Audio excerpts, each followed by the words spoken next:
En el nombre del Padre, del Hijo y del Espíritu Santo. Amén. Nosotros pertenecemos a la Comunión Anglicana Libre e Internacional, la Iglesia Episcopal Libre de Costa Rica.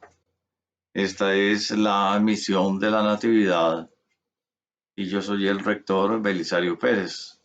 Nuestro obispo es Monseñor Randall Antonio Morillo Barrios. Parabienes para nuestro señor obispo. Y el arzobispo es Monseñor Toro Jr., a quien enviamos un afectuoso saludo y nuestros mejores deseos para que se encuentre bien y pueda dirigir la comunidad con la guía del Espíritu Santo.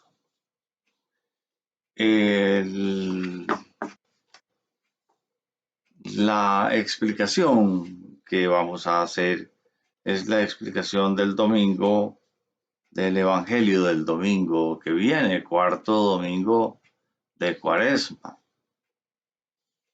Van a notar ustedes que los colores que se utilizan son otros, no son los colores estos así morados de penitencia, sino más bien de gran alegría.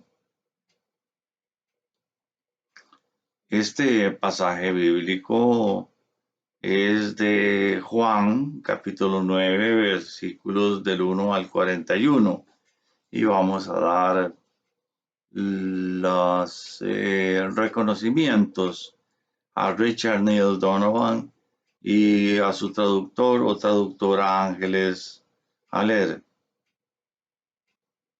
Exégesis Juan 2:12, el libro de señales. Capítulos 2:12 frecuentemente son llamados el libro de señales, porque los milagros en esta sección se llaman señales. 2:11, 23, 3:2, 4:48, 6:2, 26, 7:31, 9:16, 11:47 y 12:37.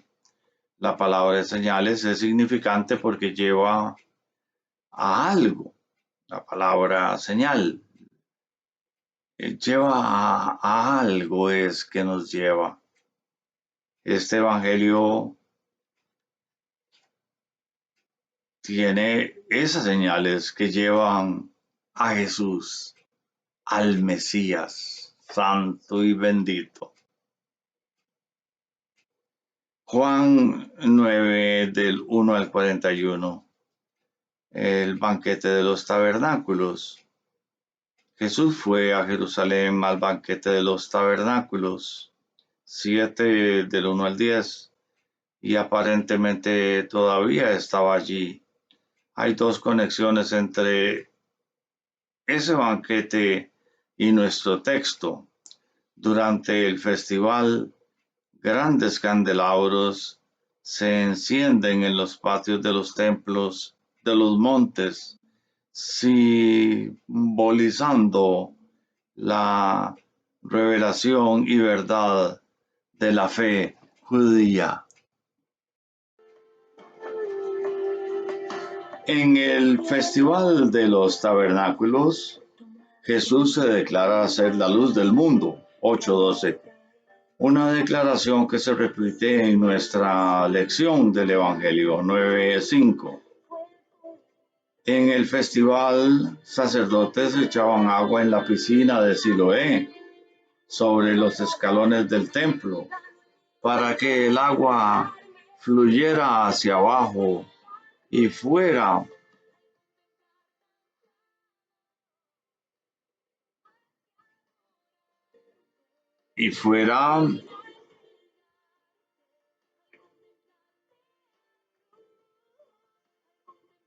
hacia abajo y fuera del templo, hasta el mundo afuera.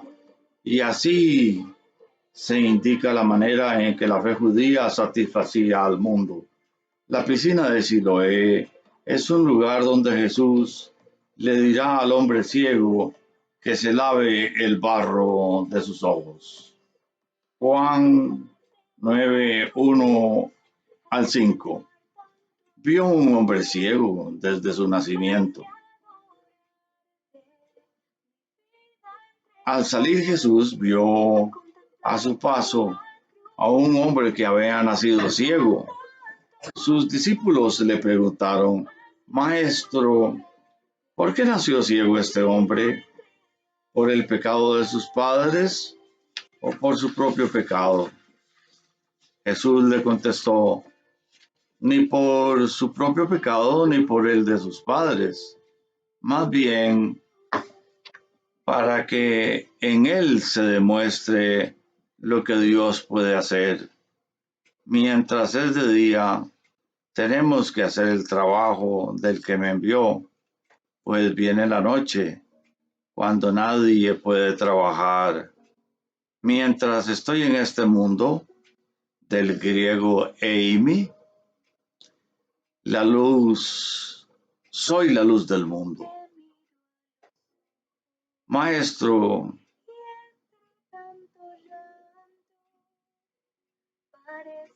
¿por qué nació ciego este hombre? ¿Por el pecado de sus padres o por su propio pecado? Versículo 2. Nos hace sentir menos vulnerables si podemos comprender la causa de la desgracia y así evitarla. Nos atemoriza pensar que una desgracia pueda atacar a quien sea sin avisar, pues es natural que los discípulos pregunten sobre la causa de su ceguera. La pregunta de los discípulos presume que el sufrimiento es causado por el pecado. Podría ser el pecado de los padres. Éxodo 25 dice: Yo soy Jehová tu Dios, fuerte, celoso, que visito la maldad de los padres sobre sus hijos, sobre los terceros, sobre los cuartos, a los que me aborrecen. Un pensamiento que se repite en Éxodo 37:7, Números 14:18 y Deuteronomio 5 al 9. O podría ser el pecado del hombre ciego. Si es así, sus pecados tendrían que haber tomado lugar en el seno de su madre, porque fue ciego de nacimiento. El pensamiento judío de la época, esa era una posibilidad en tal pensamiento judío, en parte por las reflexiones de la lucha entre Jacobo y Esaú en el seno materno. El hombre ciego y sus padres están acostumbrados a oír que la ceguera es resultado del pecado. Lo más probable es que piensen que la ceguera de su hijo es de alguna manera su culpa, hasta que pueden tener sus propias teorías sobre el pecado o pecados en particular que la causaron. Cada vez que oyen a alguien conectar el pecado con el sufrimiento, sufren un poco más. Ni por su propio pecado, ni por el pecado de sus padres, fue más bien para que en él se demuestre lo que Dios puede hacer.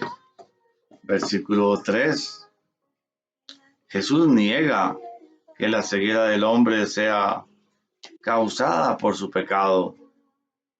En vez, su situación le provee a Jesús la oportunidad de curarle, así revelando las obras de Dios. Es bueno recordar que las obras de Dios se pueden revelar a través de la adversidad. También es bueno recordar que nuestra fe en momentos de adversidad puede ser un testigo convincente. Sin embargo, no debemos olvidar que hay una conexión entre el pecado y sufrimiento. Eso no era verdad en el caso de este hombre ciego, pero a menudo sí lo es.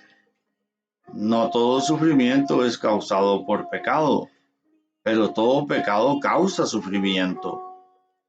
Jesús nos demuestra que el pecado y el sufrimiento no siempre están relacionados, pero que nunca estén relacionados, eso sí, no. No servimos bien a la verdad si usamos este texto para enseñarle a la gente que el pecado y el sufrimiento nunca están relacionados. Cuando yo peco, les hago daño a aquellos que están cerca de mí y a mí mismo también. Mis hijos pagan el precio de los pecados de sus padres. Bebés que nacen adictos al crack son un ejemplo obvio, pero el mensaje es el mismo en circunstancias menos extremas también. Jesús dice que el pecado no es la causa de la enfermedad del hombre ciego. Los discípulos pensaban que sí, pero estaban equivocados. Debemos tener cuidado de no juzgar los pecados de las otras personas. Es fácil juzgar negativamente cuando no conocemos todos los hechos. Mientras es de día, debemos de hacer el trabajo del que me envió, pues viene la noche cuando nadie puede trabajar. Versículo 4. El plural nosotros incluye los discípulos y se extiende a toda la iglesia. Hoy debemos sentir ese sentido de urgencia porque la hora se acerca en la que no podremos trabajar. Esto es verdad en un sentido escatológico. Por ejemplo, la segunda venida. Pero es verdad en otro sentido también. Un vecino murió repentina e inesperadamente. Yo había hablado con él frecuentemente, pero nunca le había testificado de mi fe. Ahora la oportunidad se ha ido y no volverá. Algún día yo también moriré. Cualquier bien que yo pueda hacer, lo debo hacer mientras dure el día, mientras esté vivo y pueda. Mientras estoy en este mundo, soy la luz del mundo. Versículo 5. La luz y la oscuridad son símbolos del bien y del mal en este evangelio. El prólogo de este evangelio anunció la palabra que trae luz a toda gente. Mientras es de día, tenemos que hacer el trabajo del que me envió, pues viene la noche cuando nadie puede trabajar. Mientras estoy en este mundo, soy la luz del mundo. 1, 4 y 5. Mientras estoy en este mundo, soy la luz del mundo. Versículo 5. Es una pista de lo que viene, la pasión de Jesús. Morirá pronto y la oscuridad descenderá sobre los discípulos. Gracias a la resurrección y al regalo del Espíritu Santo, esa oscuridad será temporal, pero terrible de todos modos. Soy del griego ego eimi, del mundo. Versículo 5. Hay varias declaraciones de yo soy, ego eimi. en este evangelio, recordándonos la respuesta de Dios en Éxodo 3:14. Yo soy el que soy. En este versículo encontramos Eimi en vez de ego eimi, pero el sentido es el mismo. Antes Jesús usó ego eimi para anunciar que Él era la luz del mundo. 8:12. Como la luz del mundo, Jesús ha venido a enseñar a la gente sobre Dios. Este hombre ciego presenta una oportunidad para que Jesús demuestre su misión de dar luz al mundo. Traerá luz física a un hombre ciego, igual que traerá luz espiritual al mundo. Curar a un inválido o a un leproso no serviría del mismo propósito para ilustrar esto aquí. Juan 9:6 y 7. Y fue, lavóse y volvió viendo. Después de haber dicho esto, Jesús escupió el suelo, hizo con la saliva un poco de lodo y se lo untó al ciego a los ojos.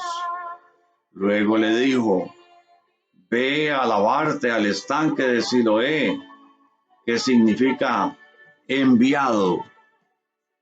El ciego fue y se lavó, y cuando regresó ya podía ver. Anote que el hombre todavía no ha expresado fe o pedido ser curado. Su papel es pasivo hasta que se lava en la piscina de Siloé. La gente de aquel entonces creía en el uso medicinal del escupitajo. Aquí, en las manos de Jesús, este remedio familiar se convierte en un vehículo para sanar físicamente y para revelación espiritual. Más temprano, el rey Ezequías había cortado un largo túnel por la roca del valle Kidrón hasta Jerusalén para proteger la fuente de agua de la ciudad en caso de una invasión. Segunda de Crónicas 32, 2 al 8 y 30. Isaías 22, 9-11. Segunda de Reyes 20:20. La piscina de Siloé es una reserva dentro de la ciudad al final del túnel. El autor anota que Siloé significa enviado, apestalmenos, griego, de la misma raíz que la palabra apóstol. En este evangelio, Jesús es el mandado. Él dice: al oír esto, Jesús, que estaba enseñando en el templo, dijo con voz fuerte: así que ustedes me conocen y saben de dónde vengo, pero yo he venido por mi propia cuenta. No, sino que vengo enviado por uno que es digno de confianza y a quienes ustedes no conocen. Yo lo conozco porque procedo de él y él me ha enviado. Y si Dios me consagró a mí y me envió al mundo, ¿cómo pueden ustedes decir que los he ofendido porque dije que soy hijo de Dios? 10:10. Y el que me ve a mí, ve también al que me ha enviado. 12:45. Después de haber dicho esto, Jesús escupió en el suelo, hizo una saliva, hizo con la saliva un poco de lodo y se lo untó al ciego en los ojos. Versículo 6. El uso del barro recuerda a la historia de la creación. Entonces Dios, el Señor, formó al hombre de la tierra misma y sopló en su nariz y le dio vida. Así el hombre se convirtió en un ser viviente. Génesis 2:7. El que Jesús cure al hombre ciego es creativo y no solo restaurativo. El hombre ciego de nacimiento nunca disfrutó de la vista para poder ser restaurada.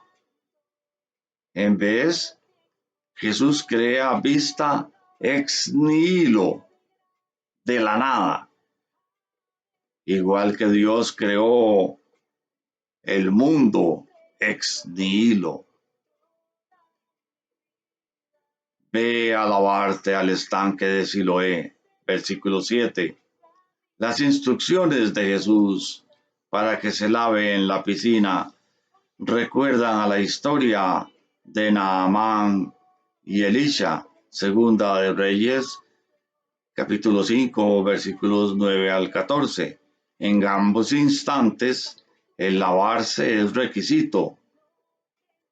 El que cura no acompaña al enfermo al agua, y el curar toma lugar solo después de que la persona obedezca. El ciego se lavó y cuando regresó podía ver. El hombre está curado. No solo están curados sus ojos, pero un segundo milagro toma lugar también. El cerebro de una persona ciega de nacimiento carece de la habilidad de procesar información visual correctamente. La respuesta inicial al ser restaurada la vista suele ser confusión. Puede llevar mucho tiempo para que una persona así funcione normalmente. Un neurólogo dice, uno debe morir como una persona ciega para nacer de nuevo como una persona que puede ver. Cuando Jesús cura los ojos de este hombre, también le da la habilidad mental para comprender lo que está viendo. La temprana iglesia asociaba este curar con el bautismo. Parece que en el arte de las catacumbas, como un ejemplo de bautismo, untar y escupir fueron adoptados como parte de la ceremonia del bautizo. Podemos sospechar que el evangelista está jugando con la idea de que el hombre nació en pecado. 2:34. Pecado que se puede quitar solo al lavarse en las aguas del arroyo que fluye de Jesús mismo. Juan 9 del 8 al 12. Yo soy. Entonces, los vecinos y los que antes le habían visto que era ciego, decían, ¿no es este el que se sentaba y mendigaba? Unos decían, este es, y otros, a él se parece. Él decía, yo soy. Y dijéronle, ¿cómo te fueron abiertos los ojos? Respondió él y dijo, el hombre que se llama Jesús hizo lodo y me untó los ojos y me dijo, ve al Siloé y lávate. Y fui y me lavé y recibí la vista. Entonces le dijeron, ¿dónde está aquel? Él dijo, no sé. Los vecinos y los que antes lo habían visto pedir limosna se preguntaban, ¿no es este el que se sentaba a pedir limosna? Los vecinos del hombre reconocen, pero no reconocen al hombre. Algunos creen que es el hombre ciego, otros piensan que solo se parece al hombre ciego. Es fácil comprender su confusión. No hay cura para ceguera de nacimiento. Por lo tanto, este no puede ser el hombre ciego. Además, el hombre ciego ha estado ahí por muchos años. Estaban acostumbrados a verle mendigando al lado de la carretera, mitad viéndole, como nosotros a menudo vemos a la mitad de las personas en el margen que están a nuestro alrededor.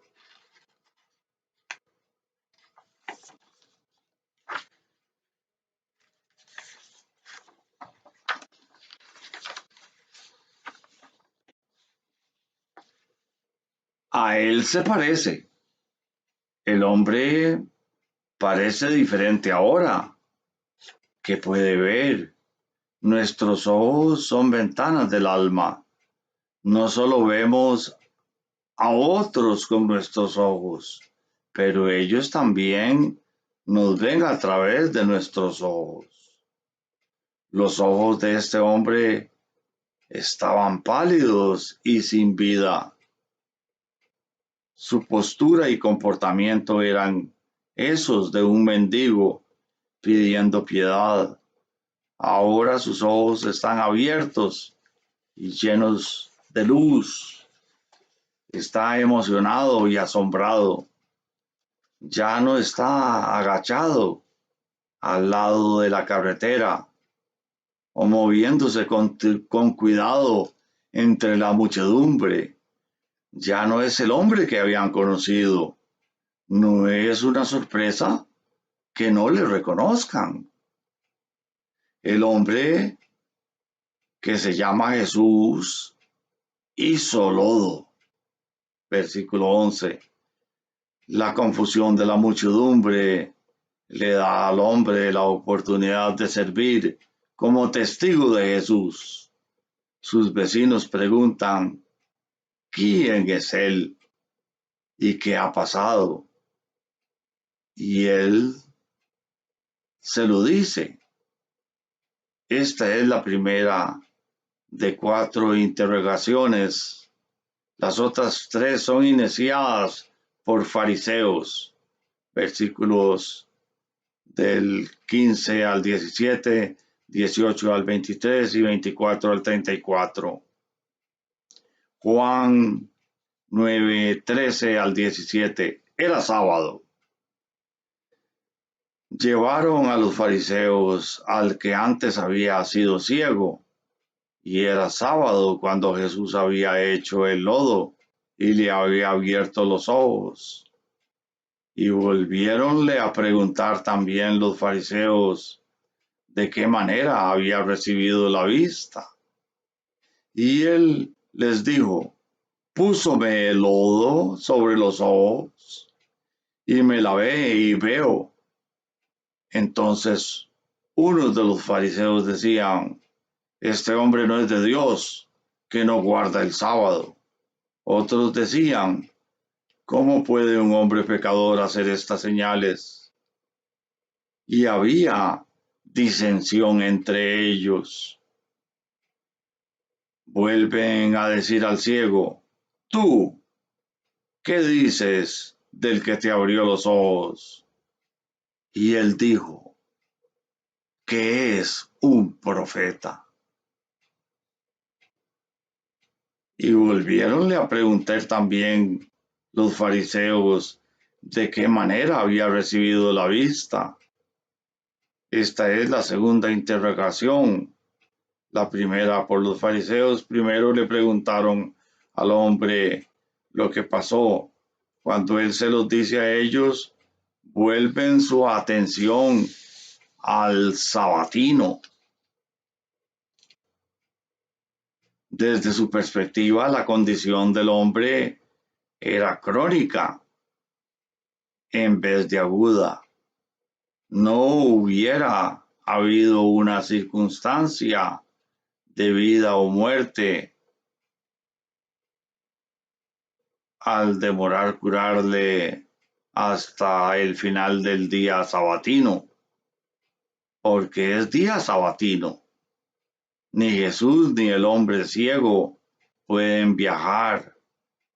Entonces todavía están juntos cuando el sabatino termine. Por lo tanto, los fariseos creen que Jesús ha violentado la ley al hacer trabajo innecesario un día sabatino. Amasar, hacer barro con saliva, era una de las actividades prohibidas en la Pascua. También lo era curar. También lo era poner barro sobre los ojos. ¿Cómo puede un hombre pecador hacer estas señales? Versículo 16. Este es el ejemplo de ironía de Juan. El curar al hombre ciego es una señal que lleva a Cristo. El hombre ciego comprende esto, pero los fariseos lo niegan al verlo.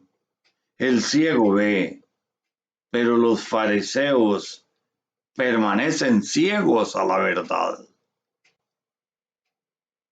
Sin embargo, debemos comprender que los fariseos tienen un punto. El hecho de que Jesús haya curado a un hombre no es prueba absoluta de que curar viene de Dios. Magos egipcios se demostraron capaces de reproducir muchas de las señales de Moisés. Éxodo 7:8. Jesús mismo avisa, porque se levantarán falsos cristos y falsos profetas y darán señales grandes y prodigios, de tal manera que engañarán, si es posible, aún a los escogidos. Mateo 24:24.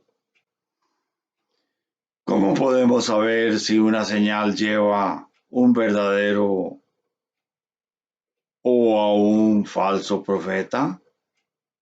En el caso del hombre ciego, los fariseos hacen una simple prueba. El curar va contra la ley de Dios. No debe ser Dios. Esta regla de sentido común, sin embargo, les lleva a una confusión falsa, porque se basan en interpretación rabínica de la ley en vez de la ley misma para determinar lo que es y no es permisible. En otras palabras, Jesús desobedeció no la ley de Dios, sino la interpretación humana de esta ley. Otro problema es el orgullo farisaico, pensando que ellos ya tienen la luz, resisten la luz de Jesús. Los fariseos, sin embargo, están divididos en este asunto. Algunos dicen, ¿cómo puede un hombre pecador hacer estas señales?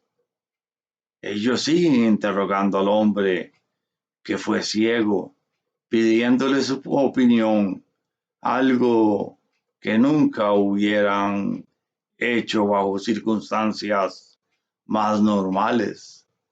En el versículo 11, el hombre identificó a quien le curó como Jesús.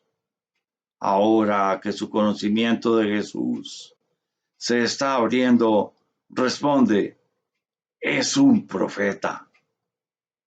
El versículo 38 tomará el paso final y se dirigirá a Jesús como el Señor. Juan 9, 18, 23. Los judíos no creían en él, mas los judíos no creían en él, que había sido ciego y hubiese recibido la vista, hasta que llamaron a los padres del que había recibido la vista y preguntáronles diciendo, ¿es este vuestro hijo, el que vosotros decís que nació ciego? ¿Cómo pues ve ahora? Respondiéronles sus padres y dijeron, sabemos que este es nuestro hijo y que nació ciego, mas cómo ve ahora no sabemos, o quién le haya abierto los ojos. Nosotros no lo sabemos. Él tiene edad, preguntadle a él. Él hablará de sí. Esto dijeron sus padres porque tenían miedo de los judíos, porque ya los judíos habían resuelto que si alguno confesase ser él el Mesías, fuese fuera de la sinagoga. Por eso dijeron sus padres, ¿edad tiene? Pregúntenle a él. ¿Es este vuestro hijo el que vosotros decís que nació ciego? ¿Cómo pues ve ahora? Esta es la segunda de 3 interrogaciones por los fariseos. Habiendo interrogado al hombre, los fariseos ahora interrogan a sus padres. El cuarto evangelista identifica como judíos, queriendo decir autoridades judías. Los padres también son judíos, por eso están preocupados de ser expulsados de la sinagoga. La expulsión de la sinagoga significaría ser también expulsado de la comunidad y separado de Dios. Sugiere que también puede resultar en la pérdida de sus posesiones. Él tiene edad. Pregúntenle a él. Él hablará por sí. En su temor, los padres responden con cuidado, cobardemente o prudentemente. Confirman que es su hijo y que había nacido ciego, pero no saben quién le ha abierto los ojos. Ellos les dicen a las autoridades que si quieren respuestas, deben preguntarle a su hijo sobre lo que pasó. Esto es asombroso. Los padres seguramente sentirían una gran tristeza por su hijo mientras crecía ciego. Es probable que se sintieran culpables, dando por un hecho de que de alguna manera ellos eran responsables por su enfermedad. Tuvieron que cuidarle más para protegerle. Verle al lado de la carretera les habría causado gran agonía. Ahora de repente su hijo puede ver, pero los padres no pueden disfrutar del milagro. Se encuentran en una controversia entre las autoridades judías y el hombre que restauró la vista de su hijo. Confrontados con la posibilidad de ser expulsados de la sinagoga, abandonan a su hijo diciendo: Él tiene edad, pregúntenle a él. Cuando se encuentran entre la espada y la pared, se quiebran. Juan 9, 24, 25. Una cosa sé. Así que volvieron a llamar al hombre que había sido ciego y dijeronle: Da gloria a Dios. Nosotros sabemos que este hombre es pecador. Entonces él respondió y dijo: Si es pecador, no sé. Una cosa sé, que habiendo sido ciego, ahora veo. Esta es la cuarta y última interrogación. La tercera por los fariseos. La frase "dale gloria a Dios" es un término técnico que pide honestidad, especialmente en lo que concierne a la confesión del pecado. Las autoridades le piden al hombre que confirme su averiguación que Jesús es un pecador. Los fariseos dicen: sabemos. La misma frase usada por Nicodemo. La palabra saber ocurre 11 veces en este perícopa. Es significante porque esta es una historia de ver y saber. Los fariseos presumen saber que Jesús es un pecador, pero verdaderamente no saben lo que es o de dónde viene. Juan 9, 26, 34. Ya os lo he dicho. Y volviéronle a decir: ¿qué te hizo? ¿Cómo te abrió los ojos? Respondióles: ya os lo he dicho, y no habéis atendido. ¿Por qué lo queréis otra vez oír? ¿Queréis también vosotros haceros sus discípulos? Y le ultrajaron y dijeron: tú eres su discípulo, pero nosotros discípulos de Moisés somos. Nosotros sabemos que a Moisés habló Dios, mas este no sabemos de dónde es. Respondió aquel hombre y díjoles: por cierto, maravillosa cosa es esta, que vosotros no sabéis de dónde sea, y a mí me abrió los ojos, y sabemos que Dios no oye a los pecadores, mas si alguno es temeroso de Dios y hace su voluntad, a éste oye. Desde el siglo no fue oído que abriese alguno los ojos de uno que nació ciego. Si éste no fuera de Dios, no pudiera hacer nada.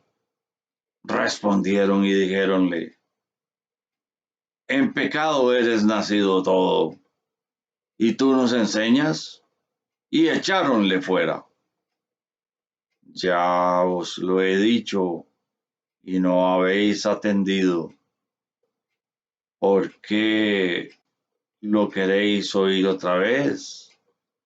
¿Queréis también vosotros haceros sus discípulos? Este hombre se burla de los que le interrogan, exhibiendo gran valor. Es el único de la familia que demuestra favor. Otra vez, esto es asombroso. Ha vivido toda su vida en la oscuridad y de repente se encuentra bajo la luz del interrogador. La mayoría de la gente no sabría qué hacer. pero este hombre se iguala al trabajo. Dice, no sé si es pecador. Una cosa sí sé, que antes era ciego y ahora puedo ver. Se niega a dejarse llevar por opiniones sobre lo que él no sabe y declara con convicción lo que sí sabe. El poder de su testimonio se refleja en la enojada respuesta de las autoridades. Conocidos por su sabiduría, ahora se encuentran perdiendo un debate con un mendigo sin educación, capaces de discutir detalladamente los puntos de la ley, se encuentran retados por este testimonio personal. Una lección para nosotros.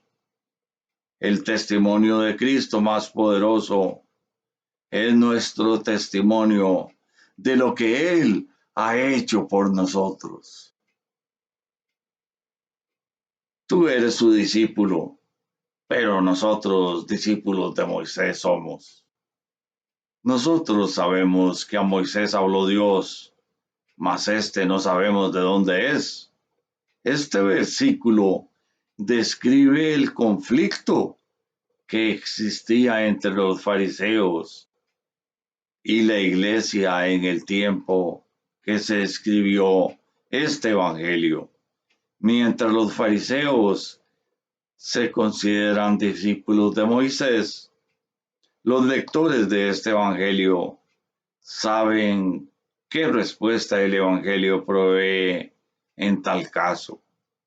Así es, si los judíos comprendieran bien lo que Moisés escribió, entenderían que escribió que Jesús 5:39-40, el último día Moisés mismo será quien les acuse.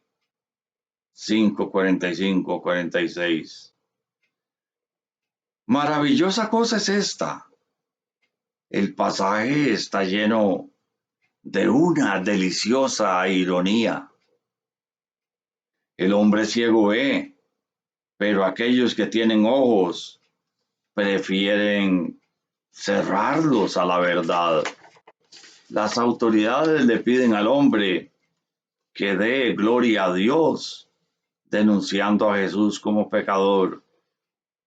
Pero el hombre da gloria a Dios, testificando a Cristo.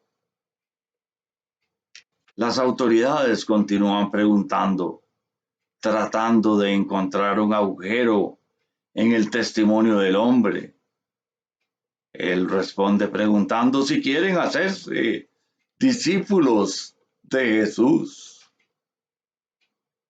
Las autoridades dicen que la autoridad de Moisés viene de Dios, pero no saben de dónde viene Jesús, implicando que no debe venir de Dios. El hombre responde señalando la verdad obvia. Si este no fuera de Dios, no pudiera hacer nada. Versículo 33. Las autoridades implican que uno no puede seguir a ambos, Moisés y Jesús, sino que debe escoger uno u otro.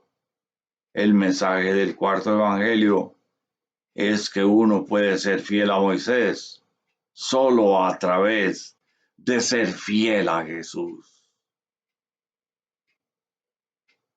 Las autoridades repetidamente usan la frase sabemos, pero repetidamente demuestran su ignorancia y su ceguera. Las autoridades acusan al hombre de intentar enseñarles. El lector se da cuenta de que él es capaz de hacerlo, pero se niegan a aprender o a ver. Se hace aparente que el saber entre los que tienen vista es una cosa rara y peligrosa. Aquellos que ven más que otros son un riesgo para aquellos que piensan que ven todo lo que hay que ver. Lo más establecida, segura y cómoda que se hace la comunidad religiosa, lo más que se niega a aceptar el riesgo de los visionarios. Y sabemos que Dios no oye a los pecadores. Debemos recordar el contexto aquí. Esto es un reto del hombre que había sido ciego a sus interrogadores, no una verdad universal. En otras partes, la Escritura nos asegura que Dios oye y perdona a pecadores que confiesan sus pecados. Primera de Juan, capítulo 1, versículo 19. Y echáronle fuera. Versículo 34. Le excomulgaron de la sinagoga o simplemente le dijeron que se fuera. Si es que le excomulgaron, fue una excomunión temporal o permanente. Versículo 22 sugiere que le excomulgaron, pero sabios están divididos en este punto.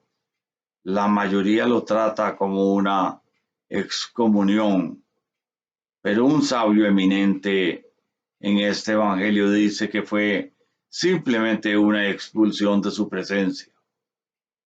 Cualquier excomunión sería una dolorosa reprensión y una excomunión permanente sería catastrófica, religiosa, social y económicamente.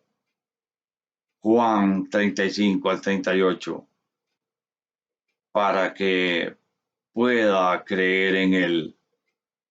Oyó Jesús que le habían echado afuera y hallándole le dijo: ¿crees tú en el Hijo de Dios? Respondió él y dijo: ¿quién es, Señor, para que crea en él? Y díjole Jesús: ¿y le has visto? Y el que habla contigo, él es. Y el ciego dice, el que era ciego dice: creo, Señor, adórale. Oyó Jesús que le habían echado fuera y hallándole. En la hora de necesidad del hombre, Jesús viene a él.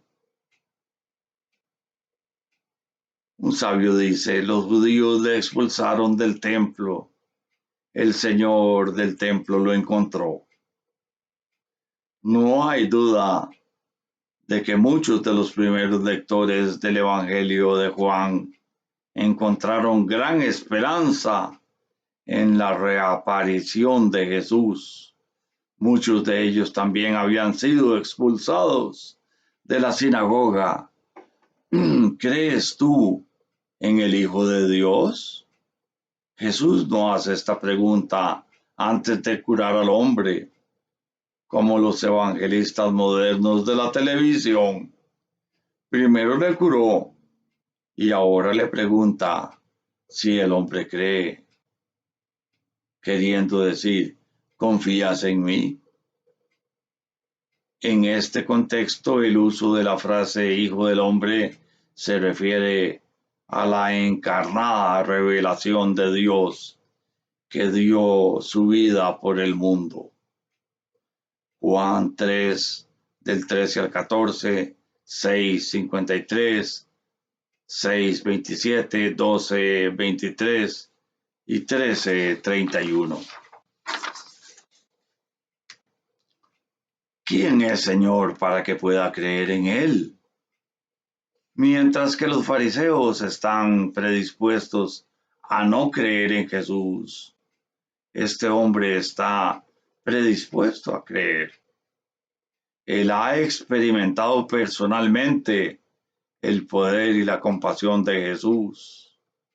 Ahora solo tiene que llenar los espacios para que el hombre sepa qué y a quién creer.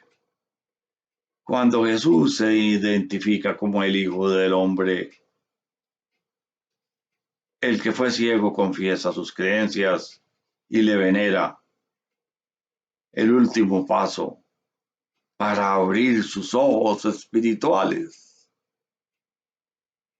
Y él dice, creo, Señor, y adórole. Del griego prosecunesen.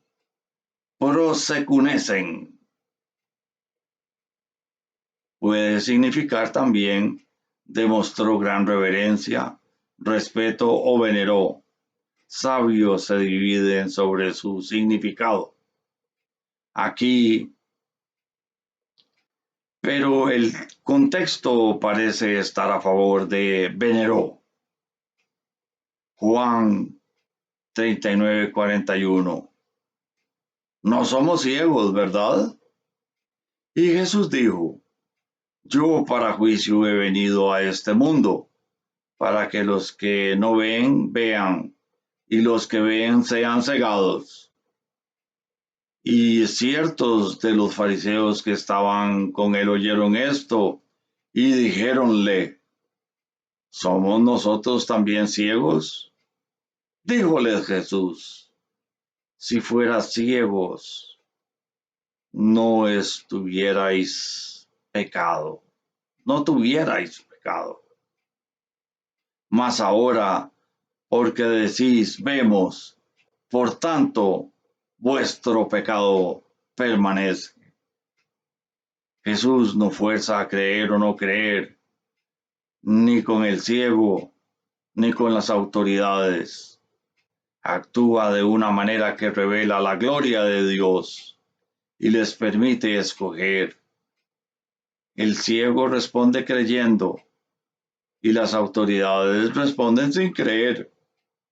Nos recuerda a las palabras de Jesús a Nicodemo, porque de tal manera amó Dios al mundo que ha dado a su Hijo unigénito para que todo aquel que en él cree no se pierda, mas tenga vida eterna.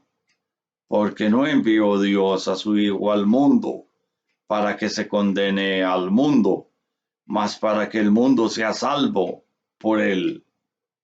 El que en él cree no es condenado, mas el que no cree ya es condenado, porque no creyó en el hombre, el unigénito Hijo de Dios. 3:16-18. Jesús no les roba a los fariseos su vista, pero se ciegan, negándose a ver. En su orgullo, asumen que pueden ver claramente y rechazan cualquier cosa que no concuerde con sus creencias. Jesús no les condena, pero ya están condenados porque no han creído en el Hijo de Dios. Este comienzo de juzgamiento corre a lo largo del Evangelio. Esta señal ha demostrado una prueba que muestra la presencia de fe y la incredulidad de ellos, que vieron el resultado de la cura. Las autoridades judías, otra vez como los fariseos, protestan. No somos ciegos, ¿verdad? Ellos eran ciegos, claro, porque se negaron a ver. Jesús les dice que estarían mejor siendo ciegos, porque entonces no serían responsables de su pecado. Pero ahora que dicen, vemos, su pecado permanece. Ellos presentaron al hombre ciego como un pecador, usando como prueba su aflicción. Ahora Jesús les presenta a ellos como pecadores, la prueba siendo que se niegan a ver a Jesús, la luz del mundo. En el nombre del Padre, del Hijo y del Espíritu Santo. Amén. Recuerden, domingo 10 de la mañana se transmitirá por Facebook Live Misión de la Natividad. Los que quieran venir a la Misión de la Natividad, bienvenidos sean. Tendrán un abrazo de luz de Jesucristo nuestro Señor. Y les bendigo en el nombre del Padre, del Hijo y del Espíritu Santo. Amén. Para que les conserve en la vida eterna siempre. Amén.